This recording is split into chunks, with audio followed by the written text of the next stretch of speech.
मित्रों नमस्कार। आज फिर मैं आपके बीच उपस्थित हूँ। मेरा नाम रोशन है और आज दो तीन विषय हैं जिन पे आपसे चर्चा करनी है। एक तो आज गलवान घाटी का एक साल पूरा हो गया है। हमारे वीर जवानों ने जो शहादत दी थी एक साल पहले, आज पूरा देश उन पर नमन करता है और गर्व करता है। आज उन्हीं वीरों की शहादत के कारण चीन भारत की तरफ आंख उठाकर नहीं देख पा रहा है। पिछले एक साल से उस सीमा पर खड़ा है। उसके 50,000 से ज़्यादा सैनिक एलएसी पर तैनात हैं, लेकिन अब वो हिम्मत नहीं जुटा पा रहा है। दूसरी खबर चिराग पासवान को लेकर है, जिसकी हम चर्चा कर रहे थे कल भी। परिवार में झगड़ा हुआ, चाचा ने भतीजे को धोखा दिया और अब एक दूसरे को निकालने की राजनीति हो रही है। और तीसरा राम मंदिर का भी इशू है। राम जन्मभूमि तीर्थ न्यास ट्रस्ट है, उस पर जो आरोप लगे हैं उसको लेके आज और राजनीति हुई है। तो इन तीन विषयों पे खासकर हम चर्चा करेंगे। तो पहला जो मुद्दा है वो है गलवान घाटी का। मित्रों, आपको याद होगा कि पिछले साल 2020 में 5 मई को चीन की तरफ से कुछ सैनिक आए थे और पूर्वी लद्दाख की जो विश्व प्रसिद्ध पेंगोंग त्सो लेक है, जहां 3 इडियट की शूटिंग हुई थी, अगर आपने फिल्म देखी होगी, तो उसका जो फिंगर 12 है वहां से चीनी सैनिक फिंगर 4 की तरफ आ गए।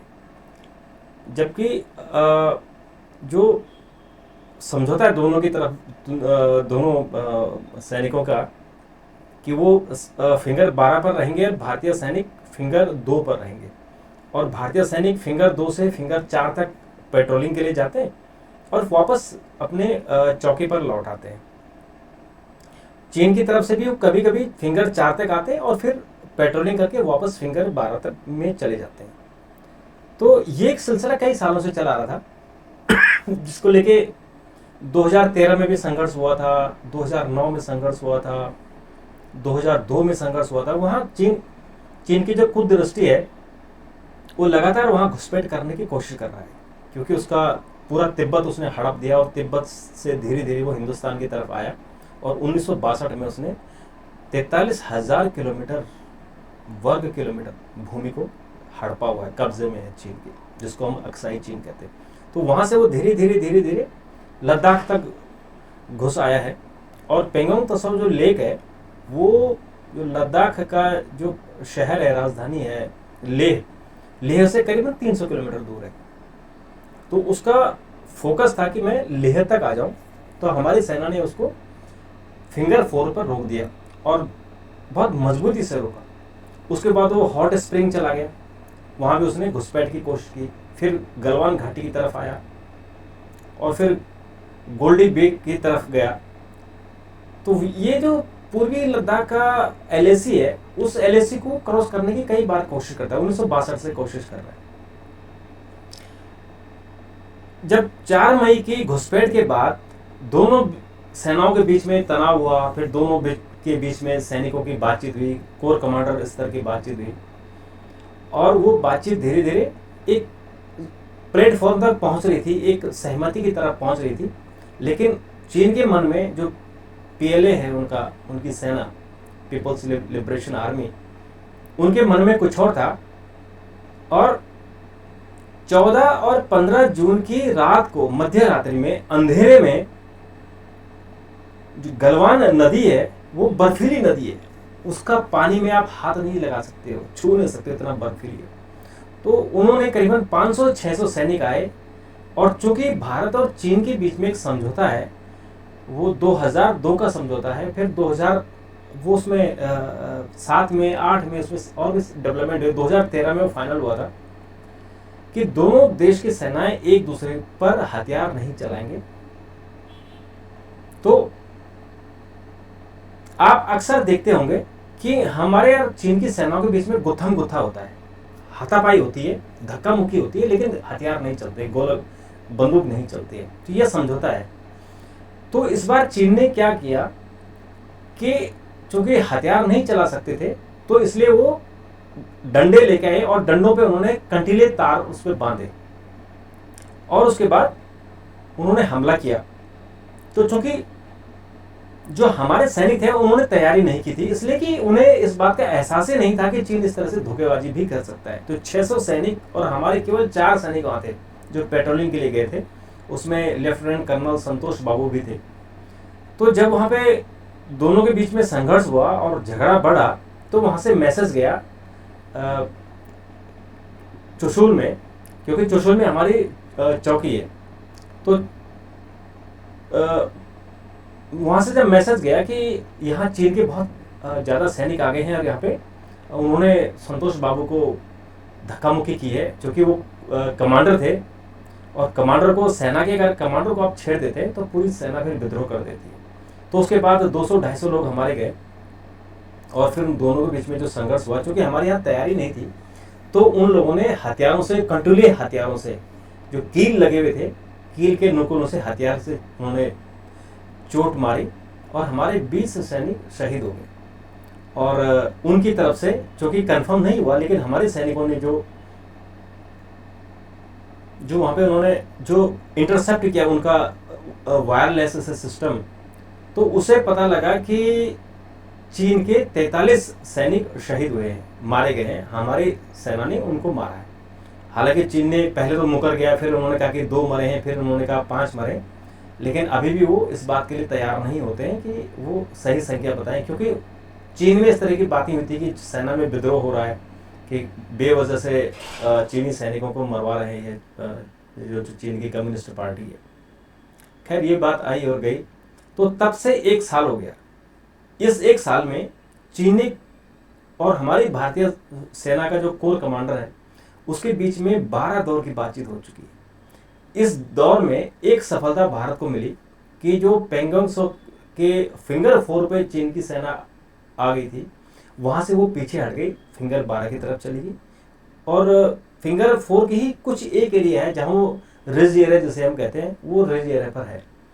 और जो रेकिन पर्वत है, उस पर्वत में एक रेजिंगला एक घाटी है, छोटी सी घाटी है, वो ऐतिहासिक है। जो 62 का जो वार हुआ था, उस वार में जो मेजर शैतान सिंह का आपने नाम सुना होगा, तो शैतान सिंह ने अपने 120 सैनिकों के साथ उस वक्त 62 में, जब हमारी सेना के पास हथियार और जूते और ड्रेस नहीं हुआ करती थी, बहुत बुरी स्थिति में हमारे सैनिक थे, उस समय मेजर शैतान सिंह ने चीनी सेना को उनके दांत खट्टे कर दिए थे, उनको वहाँ से भगा दिया था, वहाँ रेजिंगला पर कब्जा नहीं करने दिया। काफ़ी जगह, जैसे मैंने बताया कि 62 की वार में 43,000 किलोमीटर उन्होंने कब्जा किया था, लेकिन रेजिंगला कब्जा नहीं कर पाए थे उस 62 में। तो वो मेजर शैतान सिंह का शहादत, हालांकि उनकी बाद में मौत हो गई थी, क्योंकि बहुत सारी उनको गोलियां मरी थी। उनके जो 120 सैनिक उनके साथ थे, उसमें से 114 शहीद हुए थे, केवल 6 लोग बचे हुए थे जो किसी तरह से वहाँ से वापस चुशुल लौटे, और फिर उन्होंने बताया कि कैसे कैसे हमारे सैनिकों ने वहाँ शहादत दी थी। तो वो एक घटना थी। तो 1 साल हो गया। 1 साल में चीनी सेना कुछ पीछे हटी है, कुछ जगह सहमति नहीं हो पाई है, इसलिए वो आमने सामने हैं।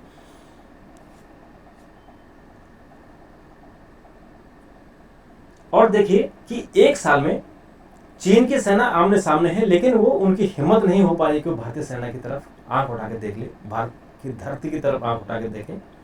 उसने सेना वहाँ बहुत बड़ी, वहाँ पे सेना का जमावड़ा कर दिया है, और भारत की सेना ने भी बहुत वहाँ पे मजबूती से उनका मुकाबला कर रही है। तो इस बीच हमने पूरी तैयारी कर ली है और हमारी वायुसेना ने बहुत मजबूती की है। लेह में जो हमारा नॉर्दर्न कमांड है, वहाँ उन्होंने बहुत ही मजबूती से अपनी सैन्य तैयारी की है। और इस बीच हमारे पास राफेल लड़ाकू विमान भी आ गए हैं। तो हमारे पास कुल इसमें 14 लड़ाकू विमान आए हैं, जिसमें से 6 को केवल लेह पर लगाया गया। अब ये जो राफेल है, इसमें ये परमाणु शक्ति संपन्न है, ये दुश्मन को 300 किलोमीटर दूर तक मार सकता है, और ये वायु से वायु में मार सकता है और वायु से जमीन पर मार सकता है।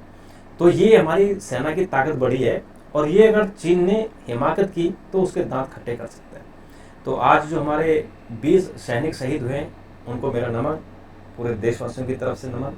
उन शहीदों को जिन्होंने वाम भारती का गौरव बढ़ाया इस देश की तरफ, आज चीन आंख उठा के नहीं देख पा रहा है, वो उन 20 शहीदों और हमारी पूरी सेना और उनकी मदद के लिए जो वायुसेना गई है, और पेंगोंग त्सो लेंग पे जो लेक है वहाँ हमारी नौसेना ने अत्याधुनिक जो वहाँ पे उन्होंने अपनी बोट लगा दी है, वहाँ सैनिक उनकी गश्त कर रहे हैं। तो वो हमारे तीनों सेनाओं को नमन, और वो हमारे देश का मान बढ़ा रहे, उनको बहुत बहुत धन्यवाद। दूसरी खबर चिराग पासवान को लेके है। लोक जनशक्ति पार्टी में जो कल उबाल आया था, उसके बाद आज पशुपतिनाथ पारस जो चाचा हैं, इन्हीं चाचा ने भतीजे के पीठ पर छुरा घोंपा और पार्टी में बगावत करके इन्होंने 6 में से 5 सांसदों को अपनी तरफ कर दिया। और आज इन्होंने एक प्रस्ताव पास किया, कार्यकारिणी बुलाई पार्टी की, और उसमें चिराग पासवान को अध्यक्ष पद से हटा दिया। तो चिराग पासवान चूंकि अभी अध्यक्ष हैं, तो उन्होंने भी कार्यकारिणी बुलाई और उन्होंने 5 लोगों को पार्टी से निकाल दिया, और उनको पार्टी विरोधी गतिविधियों के आरोप में पार्टी से उनको निकाल दिया। तो कल वो प्रेस कॉन्फ्रेंस करेंगे, और ये एक एग्जाम्पल है हमारी भारतीय राजनीति में कि किस तरह से परिवार की पार्टियां होती हैं उनमें किस तरह से विद्रोह होता है, और उस विद्रोह का नतीजा क्या होता है ये भी आप देखते हुए कई बार हुआ है कि जो पारिवारिक पार्टियां उनका पूरा का पूरा धड़ा टूट के दूसरी पार्टी में चला जाता है। ये बातें हैं। तीसरी खबर आज राम मंदिर को लेके है। राम मंदिर को लेके नहीं, राम मंदिर तीर्थ जो ट्रस्ट है, श्री राम जन्मभूमि तीर्थ क्षेत्र न्यास ट्रस्ट, इसको लेके जो आरोप लगे हैं कि उन्होंने 2 करोड़ की जमीन को 18 करोड़ में खरीदा है और 5 मिनट के अंदर सब सौदा हुआ, ये आरोप है। इस आरोप को लेके समाजवादी पार्टी के जो आम आदमी पार्टी के सांसद हैं संजय सिंह, उसने प्रेस कॉन्फ्रेंस की थी, और आज दिल्ली में उनके घर पर एक व्यक्ति गया, उसने कालिख पोत दी। हालांकि दिल्ली पुलिस ने उसे अरेस्ट कर लिया है और उसको आईपीसी 188 के तहत एफआईआर भी दर्ज कर दी है। तो आज जो ड्रामा हुआ, अब उसमें संजय सिंह कह रहे हैं कि बीजेपी के आरएसएस के लोग हैं, पर ऐसा होता नहीं कि बीजेपी आरएसएस वाले किसी को भेजे। ये एक भावना होती है। उस जो लड़का पकड़ा गया है उसकी भावना थी कि राम मंदिर को लेकर ये आरोप लगा रहे हैं, तो उस पर अपना विरोध जताएं। तो उसने अपना विरोध जताई। वो किसी पार्टी पॉलिटिशियन नहीं होती है, और वो प्रचार के लिए भी होती है। कभी कभी कुछ बच्चे, कुछ युवा इस तरह से आ जाते हैं, उन्हें लगता है कि हॉट इशू है, तो इस पर कुछ प्रचार पाने के लिए इस तरह की हरकतें करती है। जैसे कुछ दिन जिसमें करीबन मोदी सरकार के खिलाफ जब अभियान चल रहा था, कांग्रेसी नेता लोग प्रचार कर रहे थे, तो उस वक्त एक लड़का था, सिख था, वो हर सभा में जाता था, किसी नेता के मुंह पर या तो स्याही फेंक के आता था, या जूता फेंकता था, या थप्पड़ मारता था। दिग्विजय सिंह को थप्पड़ मारा, और भी बड़े नेताओं को उन्होंने जूते वूते फेंक दिए थे, और बाद में उसको पुलिस ने पकड़ दिया। लेकिन एक दिन बाबा रामदेव पर भी उसने स्याही फेंक दी। तो बाद में फिर जब वो इस तरह की हरकतें कर रहा था, बार बार मीडिया में आ रहा था, उसको पुलिस छोड़ देती थी। तो फिर एक बार उसको किसी कांग्रेस के बड़े लीडर को उसने स्याही फेंक दी थी, और उसके बाद उसको जहाँ कार्यकर्ता थे उन्होंने उसकी ठीक से पिटाई कर दी। मतलब उसकी इतनी पिटाई हो गई कि वो उसके बाद से लापता ही हो गया। वो सरदार कहीं दिखता भी नहीं कि कहाँ चला गया। लेकिन उसको पुलिस ने भी फिर बहुत मारा, उसको एफआईआर लॉन्च किया और जेल में भी रहा बहुत दिन। तो अभी उस पर ट्रायल हो रहा होगा, मुकदमा चल रहा होगा। तो इस तरह की चीज़ें कभी कभी होती हैं जो प्रचार पाने के लिए इस तरह के लोग करते हैं। इसके अलावा मित्रों बहुत सारी खबरें हैं, लेकिन आज इन 3 विषयों पे आपसे चर्चा करनी थी। कल आपसे फिर मुलाकात होगी। तब तक के लिए नमस्कार, धन्यवाद।